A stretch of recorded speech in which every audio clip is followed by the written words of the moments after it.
கண்ணியத்திற்குரியவர்களுக்கு அஸ்ஸலாமு அலைக்கும் வரஹ்மத்துல்லாஹி வபரகாத்துஹு.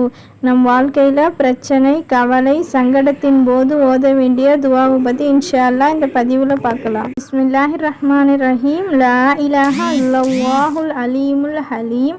லா இலாஹா இல்லல்லாஹு ரப்புல் அர்ஷில் அலீம். லா இலாஹா இல்லல்லாஹு ரப்புஸ் ஸமாவாதி வ ரப்புல் அர்லி வ ரப்புல் அர்ஷில் கரீம். இதனுடைய பொருள், அல்லாஹ்வை தவிர வணக்கத்திற்குரிய இறைவன் வேறு யாரும் இல்லை. அவன் மகத்தானவன், மிகவும் சாந்தமுடையவன். அல்லாஹ்வை தவிர வணக்கத்திற்குரிய இறைவன் யாரும் இல்லை. அவன் மகத்தான அர்ஷின் அதிபதி. அல்லாஹ்வை தவிர வணக்கத்திற்குரிய இறைவன் யாரும் இல்லை.